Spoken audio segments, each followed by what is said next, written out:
ప్రజా యుద్ధ నౌక గద్దరు పైన కాల్పులు జరిగి 25 సంవత్సరాలు 29 సంవత్సరాలు.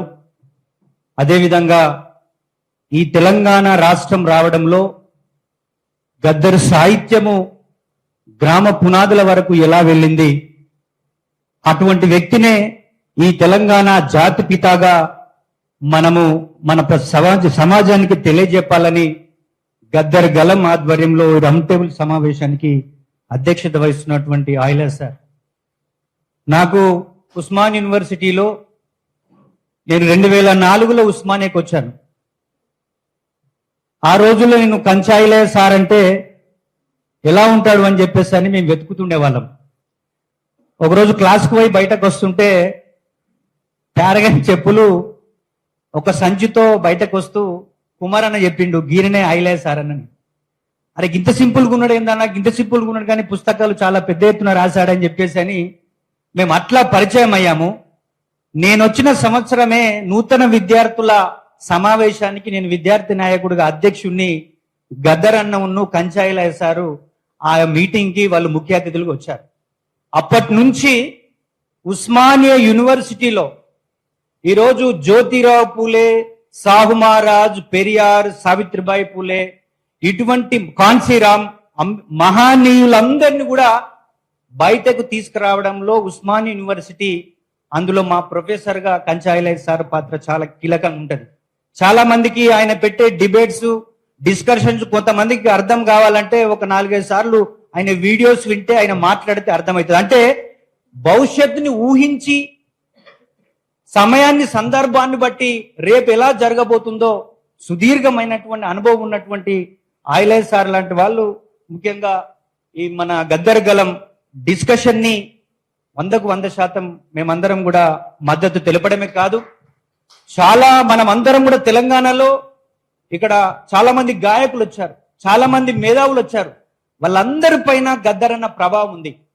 అందుకే గద్దర్ లాంటి వాళ్ళ పైన 1996-97 ప్రాంతంలోనే చంద్రబాబు నాయుడు ప్రభుత్వం చంపడానికి ప్రయత్నం చేసిందంటే తెలంగాణ ఉద్యమాన్ని ఎవరు తీసుకొస్తారంటే తెలంగాణలో ఉన్నటువంటి ఎస్సీలు, ఎస్టీలు, బీసీలు, ఈ పేద వర్గాలు, వీళ్ళకి కావాలి తెలంగాణ.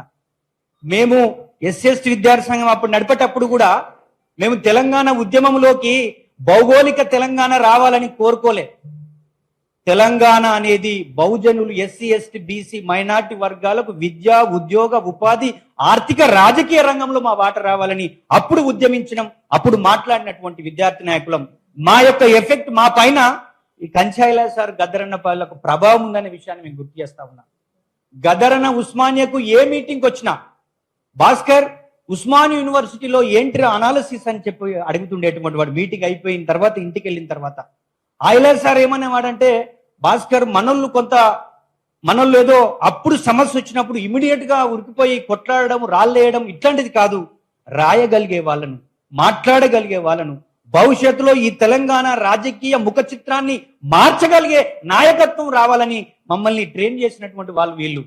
తప్పకుండా ప్రజాయుద్ధన ఒక గద్దరన్న కొన్ని లక్షల కిలోమీటర్లు వెళ్ళాడు, అన్ని పార్టీలను కూడా ఏకం చేశాడు. ఆర్ఎస్ఎస్ నుంచి ఆర్ఎస్యు వరకు అందరి పార్టీల మెట్లు ఎక్కినటువంటి వాడు, అందరి దగ్గరికి వెళ్ళి తెలంగాణ ఆవశ్యకత గురించి చెప్పినటువంటి వాడు.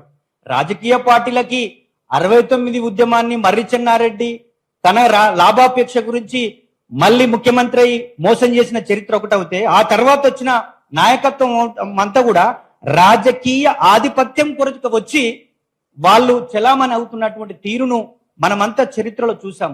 కానీ ఎప్పుడైతే ఒక ఐకాన్ గా ప్రజాయుద్ధం ఒక గద్దర్ వచ్చాడో, ఆ తర్వాత మిగతా బీసీ వర్గం, ఇంకా మిగతా మేధావి వర్గం చాలా మంది రావడం వల్ల ఆ ఉద్యమానికి నేను పీపుల్స్ ఎజెండా కూడా ఉస్మాన్ యూనివర్సిటీలో మన ఉస్మాన్ యూనివర్సిటీ ప్రొఫెసర్లు తయారు చేసింది కూడా నేను చదివినాను. చాలా మీటింగ్ కూడా అప్పుడు పెట్టాం.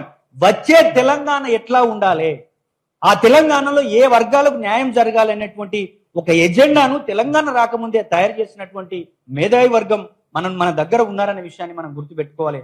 అందుకే ఈ రాజకీయ నాయకులుగా ఉన్నటువంటి వాళ్ళు మనం చూసాం, మనల్ని ప్రలోభ పెట్టడానికో లేకపోతే మన సామాజిక వర్గాన్ని దగ్గర తీసుకోవడానికో వాళ్ళ పేర అవార్డులు కావచ్చు, వాళ్ళ జయంతులు కావచ్చు పెద్ద ఎత్తున జరుపుతూ ఉంటారు. అది మనందరికీ తెలుసు. దానివల్ల మనం సాటిస్ఫై కాకండి. మొన్న జరిగిన గద్దర్ అవార్డులలో మరి గద్దర్ కుటుంబం నుంచి, త్యాగం చేసిన వాళ్ళ కుటుంబం నుంచి ఎవరినైనా వేదిక పైకి పిలిచారా? స్మార్ట్ గా ఆ గద్దర్ పేరు ఉండాలి, కానీ మళ్ళీ ఆయన యొక్క అక్కడ ఆనవాళ్ళు ఏమి కనబడద్దు. అంటే రాజకీయ నాయకత్వము ఈ యొక్క మెజారిటీ ప్రజలు 90% పైగా ఉన్న వాళ్ళని వాడుకునే తీరును కూడా మనం అర్థం చేసుకోవాల్సినటువంటి అవసరం ఉంటుందని మేమైతే భావిస్తా ఉన్నాను. నిజంగా 100కు 100% ఈ తెలంగాణ జాతిపిత ఎవరంటే గద్దరు అని చెప్పేసి అని మన రౌండ్ టేబుల్ నుంచి మనం అందరం మద్దతు తెలియజేయాల్సినటువంటి అవసరం ఉంది. ఎందుకంటే ఆయన రాసిన సాహిత్యము దళిత వర్గాల నుంచి బాధలు రాశాడు, చెత్తకుండి మీద రాశాడు, చీపురు గట్ట మీద రాశాడు, కార్మికుల మీద రాశాడు, కర్షకుల మీద రాశాడు, కుల వృత్తులున్న బీసీ కులాల మీద రాశాడు. ఆయన సృష్టించినటువంటి అంశం లేదని నేనైతే భావిస్తా ఉన్నా. ఆయన ముట్టుకొని ఆయన రాయనటువంటి విభాగం లేదని నేనైతే భావిస్తా ఉన్నా. ఆయనకున్న గొప్పతనం ఏంటంటే ఆయన ఓన్లీ వాగ్గేయకారుడే కాదు, అద్భుతమైనటువంటి రాయగలిగే స్కిల్ ఉన్నవాడు, బహుభాషల్లో ప్రావీణ్యుడు, ఏ భాషలోనైనా పాడగలిగేటువంటి జ్ఞానం ఉన్నటువంటి వాడు. ఆయన ఎక్కడి నుంచి మొదలై తన సుదీర్ఘమైనటువంటి జీవితంలో ఈ తెలంగాణ గురించే ప్రాణతర్పణం చేసినటువంటి గొప్ప వ్యక్తి.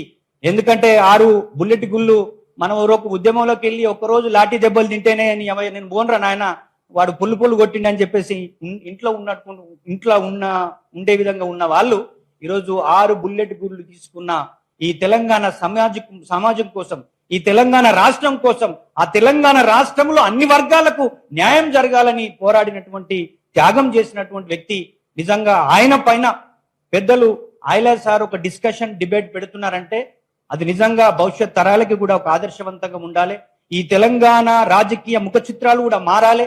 ఈ సామాజిక వర్గాల నుంచి కొన్ని వేల సంవత్సరాలుగా ఈ యొక్క సమాజ అభివృద్ధిలో, ఆర్థిక అభివృద్ధిలో, రాజకీయ రంగంలో ఈ రోజు కీలకమైన నష్టపోయిన వర్గాలు కూడా రావాల్సినటువంటి అవసరం ఉంటది. అందుకే తెలంగాణ జాతిపిత ప్రజాయుద్ధ నౌక గద్దర్ అనే విషయంలో ఎవ్వరికి భేషాజాలు ఉండాల్సినటువంటి అవసరం లేదు.